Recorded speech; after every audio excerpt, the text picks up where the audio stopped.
नमस्कार मंडळी, मी प्राजक्ता तुम्हा सर्वांचं खूप खूप स्वागत करते आहे आणखी एका नवीन व्हिडिओमध्ये.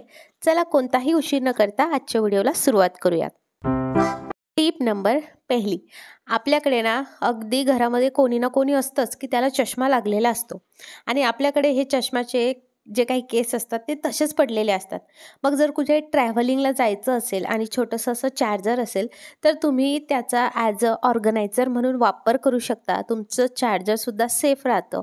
आता चार्जरच नाही तर तुमच्या पिन, बोक जे काय असेल ते छोट्या वस्तू तुम्ही यामध्ये ठेवू शकता आणि याचा जो आहे तुमच्या ट्रॅव्हलिंगमध्ये अगदी छोटे स्पेससुद्धा घेतो हा आणि तुमचं सामानसुद्धा व्यवस्थितरित्या राहतं.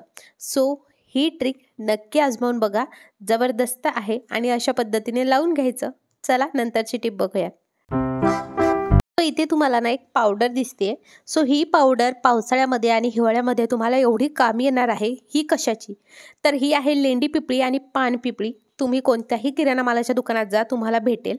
ह्या घ्यायच्या आणि ह्या तव्यावरती अगदी काळ्याभोर भाजून घ्यायच्या आणि नंतर याची खलबत्त्यामध्ये अशी जाडसर पूड करून घ्यायची. आता ही पूड का बरं पावसाळा आणि हिवाळ्यामध्ये कामी येणार? कारण पावसाळा आणि हिवाळ्यामध्ये आपल्याला इन्फेक्शन खूप होतं आणि त्यामध्ये सगळ्यात जास्त कफ होणे, खोकला ह्या गोष्टी खूप असतात. सो हा एक घरगुती उपाय आहे. तुम्हाला कोणतं सिरप घ्यायची गरज पडणार नाही. कितीही दाट खोकला असू द्या, तो निघून जाईल. आता मध कोणतं वापरावं यासाठी? तर विकतचं मध घेतल्यापेक्षा घरचं मध, अगदी गावाकडूनच मी हे मध मागवलेलं आहे आणि जेवढं जुनं मध असलं ना तेवढं जबरदस्त आणि खूप छान टेस्ट लागते आणि त्याचे छान असे गुणधर्मसुद्धा असतात. सो आपल्याला अगदी थोडी ती पावडर घ्यायची आहे आणि त्या पावडरच्या दुप्पट आपल्याला मध घ्यायचं आहे, कारण ती थोडीशी अशी तिखटसर असते. लहान मुलांपासनं ते वयोवृद्धांपर्यंत सगळ्यांसाठी ही घरगुती रेमेडी आहे. हे मिक्स करायचं आणि हे अगदी असं आपल्या जिभेवरती अगदी बोटाने जसं आपण मध खातो ना तसं खायचं. तुम्ही बघणार जेवढाही तुम्हाला अगदी खोकला झाला असेल तो खोकला अगदी नाहीसा होतो. तुम्हाला तर हॉस्पिटलमध्ये सुद्धा जायची गरज पडणार नाही. तुम्ही बघू शकता निर्वीला सुद्धा भरपूर खोकला झालाय. सो तिला हे आम्ही डेली देतोय आणि जबरदस्त रिझल्ट आहे. नंतरची टिप बघणार आहोत. इकडे बघा, आपल्याकडे ना असे मोठे मोठे हेवी असे कानातले असतात आणि बऱ्याचदा काय होतं की हे कानातले आपण ऑकेजन असला तरच घालतो, असं रँडम आपण काही घालत नाही. मग बऱ्याचदा जर आपल्याला हे कुठे न्यायचं असेल आणि यावरती जर काही डिझाईन असेल आणि ते आपण असंच कुठे टाकलं तर त्यावरचे खडे वगैरे सगळे निघून जातात. मग यासाठीची एक जबरदस्त टिप मी तुम्हाला देते. सगळ्या लेडीजसाठी ही टिप आहे. काही आपण आणलं ना ड्रेस वगैरे तर त्यामध्ये ना अशा पद्धतीने एखादं असे बारीकसर असं कापड मिळतं बघा. सो याचा वापर तुम्ही जी तुमची ज्वेलरी आहेत ना ती सेफ ठेवण्यासाठी करू शकता. मी हे काही असं विकत घेतलेलं नाही आहे. मी एक साडी आणली होती त्यामध्ये ते होतं. सो मी तेच काढलं. तुम्हाला काय करायचं आहे, तुमचं जे काही कानातले आहेत ना ते याच्यावरती अशा पद्धतीने तुम्हाला लावायचं, किंवा जर हे नसेल ना तर ती जी बबलची पॉलिथिन असते बघा, कोणताही आपण फर्निचर आणलं त्यावरती सुद्धा मिळते ती, किंवा एखादी मोठी वस्तू आणली त्यामध्ये असतं, जेणेकरून ती ब्रेक होऊ नये. सो तुम्ही त्याचा वापर सुद्धा करू शकता आणि अशा पद्धतीने रॅप करून तुम्ही जर पॉलिथिनमध्ये नेलं तर तुमचे हेवीवाले जे काही कानातले आहेत त्यावरचं डायमंड वगैरे निघणार नाही आणि सेफली ते तुम्ही कुठेही ठेवले तरी त्याला काहीच होणार नाही. त्यामुळे प्रत्येक जणींनी ही टिप नक्की आजमावून बघावी. नंतरची टिप बघूयात. तुम्हाला घ्यायचं आहे साबण आणि साबणमध्ये तुम्हाला अशा पद्धतीने कानातले लावायचे. आता तुम्ही म्हणाल का ग प्राजक्ता हे असं का बरं? आता आपल्याकडे जर हेवी कानातले असतील आणि ते कानामध्ये घालायचे म्हटले तर आपले जे आहेत ते अगदी मोठे छिद्र नसतात, बरोबर? मग काय करायचं, तर तुम्हाला घ्यायचे आहेत कानातले. कधीही जर तुम्हाला हेवी कानातले घालायचे आणि ते जर तुम्हाला खूप इरिटेट करत असेल तुमच्या कानाला तर तेव्हा तुम्हाला ही टिप आजमावायची आहे. कानातले घालण्याच्या अगोदर तुम्हाला काय करायचं आहे की हे साबणामध्ये अशा पद्धतीने व्यवस्थितरित्या आतबाहेर करून घ्यायचं. असं केल्याने त्याच्या मागच्या बाजूला एक छानशी अशी साबणाची कोटिंग येते आणि एकदम इझिलीरित्या ते आपल्या छिद्रामधून, मीन्स कानाच्या छिद्रामधून आरपार जातात. सो ही टिप नक्की आजमावून बघा. आणि खूप हेवी कानातले असेल ना तर ते जास्त आपल्याला खूप वेळ आपण घातले ना तर जास्त पेनफुलसुद्धा होत नाही. सो या पद्धतीने तुम्ही नक्की करा. आणि जर तुमचे कानाचे छिद्र खूप छोटे असेल आणि कानातलं जात नसेल तेव्हासुद्धा ही ट्रिक खूप कामी येते. सो अशा पद्धतीने तुम्हाला ही कानातल्याची टिप कशी वाटली मला कमेंट करून नक्की सांगा. आणि अशाच नवनवीन टिप्स बघण्यासाठी लाईक करा, पटकन सबस्क्राईब करा आणि बेल आयकॉन नक्की ऑन करा. चला नंतरची टिप बघूया. तुमच्याकडे लहान मुलं असेल तर तुम्ही नक्कीच डायपरचा वापर करत असणार, पण बऱ्याच महिला एक मिस्टेक करतात की डायपर घालण्याच्या अगोदर पावडर टाकतात. आता पावडर तुम्ही बेबी पावडर वापरत असणार किंवा दुसरंही तुम्ही वापरत असणार तर ते तुमची चॉईस असणार, पण कधीच डायपर घालण्याच्या आधी त्यावरती पावडर टाकायचं नाही किंवा बाळांच्या तिथे पावडर लावायचं नाही. असं केल्याने तिथे फंगल इन्फेक्शन होण्याचे खूप चान्सेस वाढतात. तुम्हाला सरळ कोकोनट ऑइल तिथे लावायचं आणि नंतर डायपर घालायचं, म्हणजे कोकोनट ऑइलची एक लेअर तिथे छानशी क्रिएट होते आणि असं केल्याने इन्फेक्शन वगैरे होत नाही आणि डायपरचा डायरेक्टली आपल्या स्किन म्हणजे बाळाच्या स्किनशी कॉन्टॅक्ट होत नाही. सो खूप बेसिक टिप आहे पण खूप इम्पॉर्टंट आहे. चला, पावसाळा सुरू झाला त्यामुळे सर्दी, खोकला, घशामध्ये खवखव होणे ह्या खूप कॉमन गोष्टी असतात.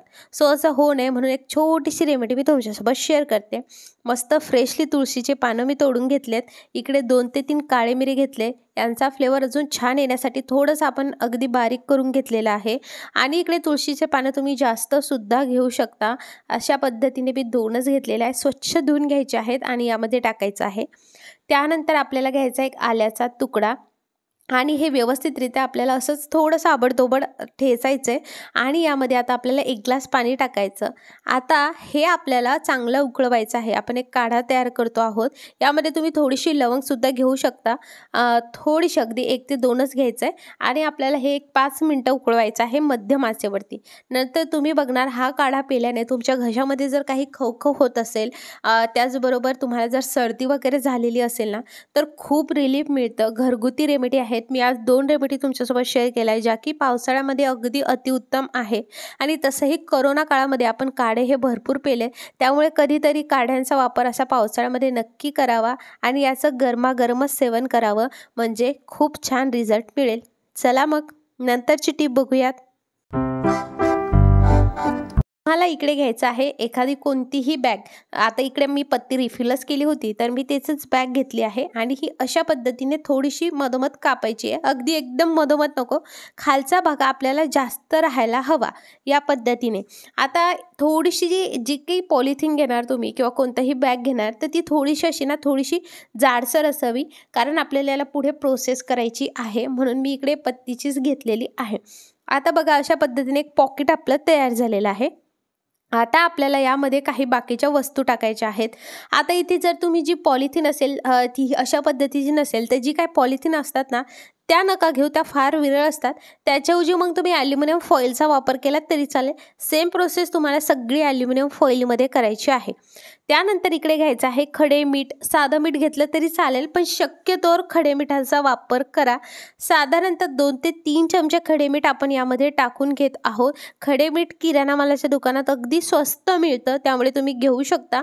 आता इथे आपल्याला अजून काही बाकीच्या वस्तू टाकायच्या आहेत, पण जर चॅनलवरती नवीन असाल पटकन चॅनलला सबस्क्राईब करून बेल आयकॉन ऑल करा.